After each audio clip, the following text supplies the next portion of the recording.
Welcome to our channel. నేను మీ ప్రశాంత్. నిన్న జరిగిన క్రికెట్ మ్యాచ్లో రోహిత్ శర్మ గారు హాఫ్ సెంచరీ కొట్టడం జరిగింది.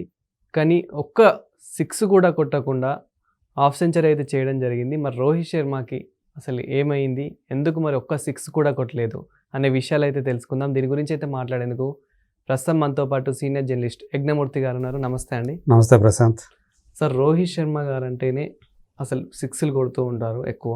అలాంటిది నిన్న ఒక్క సిక్స్ కూడా కొట్టకుండా హాఫ్ సెంచరీ అయితే చేయడం జరిగింది. మరి ఎందుకని ఒక్క సిక్స్ కూడా కొట్టలేదు?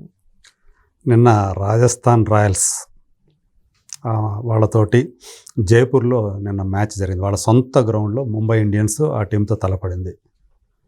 అయిపోయింది, మ్యాచ్ అయిపోయింది. ముంబై ఇండియన్స్ ఇప్పుడు మొత్తం 10 టీముల్లో టాప్ ప్లేస్లోకి వెళ్ళిపోయింది. 11 మ్యాచ్ల్లో 7 మ్యాచ్లు గెలిచి, అంటే వరుసగా కూడా వాళ్ళు ఇది 6వ మ్యాచ్ గెలవటం, ఇంకా అంటే దూసుకుపోతూ ఉంది. అయితే నేను అందరినీ కూడా 2 విషయాలు ఆశ్చర్యపరిచాయి.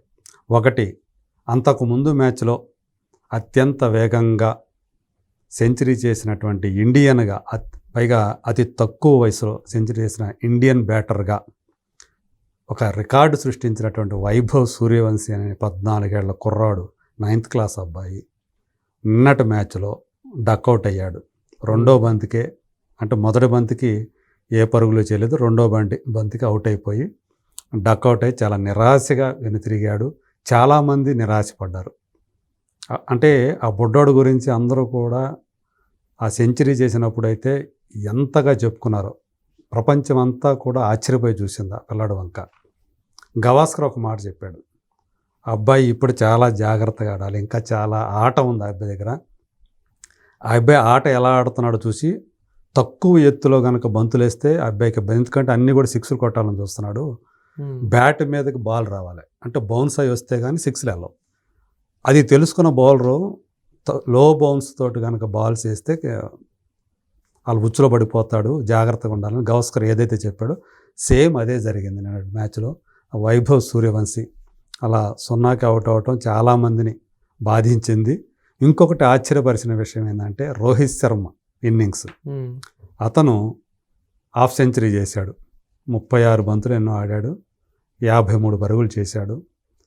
అంటే ఎక్కువ రన్ రేట్ బాగానే ఉంది. కానీ ఆ హాఫ్ సెంచరీలో ఒక్క సిక్స్ లేకపోవటమే అందరినీ కూడా ఆశ్చర్యపరిచింది. ఎందుకంటే రోహిత్ అంటే చాలు, పరుగుల ఉన్నాడంటే, క్రీజులో ఉన్నాడంటే పరుగుల సునామీ కనిపిస్తుంది. ఇక ఆయన ఫేవరెట్ హుక్ షాట్లు అయితే ఇక తనివి తీరదనమాట. అదొక ఆర్ట్. వరల్డ్లోనే హుక్ షాట్లు రోహిత్లో కొట్టేవాడు ఎవడు లేడు ఇప్పటివరకు కూడా. అలాంటి పేరు అంత పాపులర్ హుక్ షాట్స్కి. అలాంటిది నిన్న ఒక్క హుక్ షాట్ లేదు, ఒక్క సిక్స్ లేదు.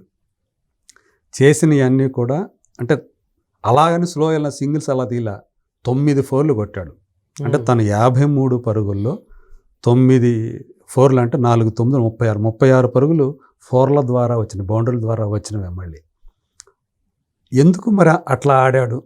ఎందుకు బంతిని గాల్లో లేపకుండా ఎక్కువగా గ్రౌండ్ల మీదే ఎందుకు ఆడాడు? అంటే విరాట్ కోహ్లీ ఎక్కువగా ఫోర్లు కొడతాడు, సిక్స్లు తక్కువ ఉంటాయి. ఇది అసలు ఒక్క సిక్స్ లేకుండా ఆడటం అనేది విచిత్రం. పైగా ఈయన పార్ట్నర్ ఎవరైతే ఉంటారో ఎదురుగా ఇంకొక బ్యాట్స్మెన్ రికెల్టన్, అతను సిక్స్లు కొట్టాడు. ఇతని కంటే కూడా రోహిత్ శర్మ కంటే ముందే తను హాఫ్ సెంచరీ పూర్తి చేశాడు. ఇతని కంటే తక్కువ బంతులోనే హాఫ్ సెంచరీ పూర్తి చేశాడు. ఇది చాలామంది ఆశ్చర్యాన్ని కలిగించింది. అంటే అందుకనే ఇది అన్రోహిత్ మ్యాచ్ అని చెప్పేసి, ఆట అని చెప్పేసి చాలామంది అన్రోహిత్, అంటే రోహిత్ కాకుండా ఇంకెవరు ఆడుతున్నారేమో అన్నట్టుగా. అతను ఇప్పటివరకు కూడా 89 సార్లు T20లో 50 కంటే ఎక్కువ పరుగులు చేశాడు, అంటే 89 టైమ్స్. అందులో ఆయన ఇలా ఒక్క సిక్స్ లేకుండా హాఫ్ సెంచరీలు చేయటం అనేది ఇది ఓన్లీ కేవలం 3rd టైం. 89 50+ స్కోర్లో ఇది 3rd టైం, ఒక్క సిక్స్ కూడా లేకుండా. అది కూడా 2015 తర్వాత అయితే ఇదే ఫస్ట్ అని చెప్తూ ఉన్నారు. ఇంకొక చాలామందికి ఆశ్చర్యాన్ని కలిగించింది ఇంకొక విషయం కూడా ఉంది. ఆయన ఎక్కువగా లెగ్ సైడ్ ఆన్ సైడ్ ఎక్కువ కొడతాడు. అంటే ఒక బ్యాట్స్మెన్ కుడి చేతితో ఆడేటప్పుడు ఎడం వైపు కొడితే దాన్ని ఆన్ సైడు, ఇంకా ఎడం వైపు కొడితే లెగ్ సైడ్ అంటాం. అలా కాకుండా ముందు వైపు కొడితే తను ముఖం ఎదురుగా ఉండి కొడితే దాన్ని ఆఫ్ సైడ్ అంటాం. నిన్నటి మ్యాచ్లో సాధారణంగా ఆయన మ్యాచ్లో ఎక్కువ కూడా ఆన్ సైడ్ షాట్లు ఎక్కువ ఉంటాయి. 59% షాట్లు అంటే 59% పరుగులు నీకు ఆఫ్ సైడ్ వచ్చాయి, అంటే ముందు వైపు వచ్చాయి.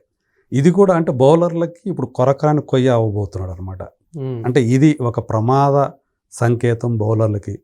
తను సాధారణంగా ఎక్కువగా లెగ్ సైడ్ ఆడతాడు, ఆన్ సైడ్ ఆడతాడు అనుకొని ఆ సైడ్ బౌలింగ్ వేసేవాళ్ళు ఎక్కువగా బౌండరీ దగ్గర ఫీల్డర్ని మోహరించేవాళ్ళు. ఈసారి వాళ్ళకి ఛాన్సులు రాలి అసలు, ఎందుకంటే అతను ఎక్కువ ఆఫ్ సైడ్, పైగా ఎక్కడైతే ఫీల్డర్ ఉన్నారో ఆ ఫీల్డర్ పైనుంచి కొట్టాడు, అట్లానే మళ్ళీ సిక్స్లు కొట్ల. సో ఈ రకమైనటువంటి ఆట తీరుతోటి అంటే అక్కడ ఉన్న పరిస్థితుల దృష్టిలో పెట్టుకొని, ఎందుకంటే వీళ్ళు ముంబై వాళ్ళు ఫస్ట్ బ్యాటింగ్ చేశారు, టాస్ ఓడిపోయి 12 సంవత్సరాలు అయింది వాళ్ళు అక్కడ మ్యాచ్ గెలిచి ఆ జైపూర్లో. 12 ఏళ్ల తర్వాత మొదటిసారి రాజస్థాన్ రాయల్స్ మీద అక్కడ వాళ్ళు గెలిచారు, అది కూడా 100 పరుగుల తేడాతో. సో ఇలాంటి ఇప్పుడు తన ఆట తీరు ఏదైతే ఉందో దానికి పూర్తి భిన్నంగా ఈసారి సిక్స్లు కొట్టకుండా చాలా కంపోజ్గా చాలా కామ్గా ఆడినటువంటి రోహిత్ శర్మ రాబోయే రోజుల్లో మరింత బౌలర్లకి మరింత ప్రమాదకరంగా మారబోతున్నాడు. ఎందుకంటే మొదట్లో తను ఇది 11 మ్యాచ్ల్లో ముంబై ఆడిన 11 మ్యాచ్ల్లో తను ఆడింది 10 మ్యాచ్లు. అందులో మొదటి 4-5 మ్యాచ్ల్లో అతను 20 పరుగుల కంటే ఎక్కువ స్కోర్ చేయలే. కానీ ఆ తర్వాత ఆడిన మ్యాచ్ల్లో ఇది అతనికి 3వ హాఫ్ సెంచరీ. అంతకుముందు 2 హాఫ్ సెంచరీలు చేశాడు, 2 కూడా 70+ చేశాడు, ఇది 50+ చేశాడు. సో అలా ఇప్పుడు రోహిత్ శర్మ ఫామ్లోకి రావటం, ముంబై ఇండియన్స్ టాప్లోకి వెళ్ళటం పాయింట్ల పట్టికలో, ఇవన్నీ కూడా మిగతా జట్లకి ప్రమాద సంకేతాలు అని చెప్పేసి క్రికెట్ పండితులు అందరూ కూడా చెప్తూ ఉన్నారు. మరి ఇంకా రాబోయే రోజుల్లో రోహిత్ శర్మ ఏం చేస్తాడు ఏంటి, ఎలాంటి ఆట తీరుతోటి జనాల్ని తన ఫ్యాన్స్ని ఆశ్చర్యపరుస్తాడో చూడాలి. ఎందుకంటే ఇక్కడ 3 లెజెండ్స్ ఉన్నారు ఈ ఐపీఎల్లో. ఆల్రెడీ ధోని టీము సిఎస్కే అది రేసు నుంచి తప్పుకుంది, అంటే అట్టడుగు స్థానంలో 10 జట్లలో లీస్ట్ ప్లేస్లో ఉంది అది, అంటే 10వ జట్టుగా ఉంది అది 10వ స్థానంలో. పైగా ధోని నుంచి ఈసారి మెరుపులు కూడా ఏం కనిపించలేదు. మిగతా 2 లెజెండ్స్ విరాట్ కోహ్లీ, రోహిత్ శర్మ, వాళ్ళు ఆడుతున్న జట్లు ఇప్పుడు టాప్ 2 ప్లేస్లో ఉన్నాయి.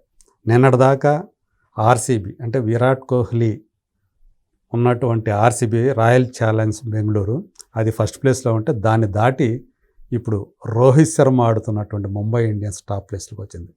ఈ 2 లెజెండ్స్ ఇప్పుడు టాప్ పొజిషన్లో ఉన్నారు, ఫస్ట్ సెకండ్లో. మరి వీళ్ళిద్దరే చివరిదాకా ఉంటారా, ఫైనల్స్ కూడా వీళ్ళిద్దరూ వస్తే ఎవరు బాగా ఆడి తమ జట్టును గెలిపిస్తారు అనేది కూడా ఇప్పుడు చర్చ నడుస్తుంది. సోషల్ మీడియాలో ఎప్పుడు కూడా విరాట్ కోహ్లీ వర్సెస్ రోహిత్ శర్మ ఫ్యాన్స్ మధ్య మామూలుగా వార్ ఉండదు, భీకరమైనటువంటి వార్ నడుస్తూ ఉంటుంది. సో మరి ఈసారి ఆన్ఫీల్డ్ వాళ్ళిద్దరి మధ్య వార్ ఎలా ఉంటుందో చూడాలని చెప్పేసి అందరు అభిమానులు కూడా వాళ్ళ అభిమానులు మరీ కోరుకుంటున్నారు. చూద్దాం రాబోయే రోజుల్లో రోహిత్ శర్మ ఇంకే రకంగా ఆడతాడో. ముంబై ఇండియన్స్ని మరి ప్లే ఆఫ్స్కి అయితే ఆల్మోస్ట్ వెళ్ళిపోయినట్టే, ఆ ప్లే ఆఫ్లో ఎలా ఆడతాడు ఏంటి అనేది ఫైనల్స్లో వెళ్ళేది ఆధారపడి ఉంటుంది, చూడాలి. Thank you sir. Thank you.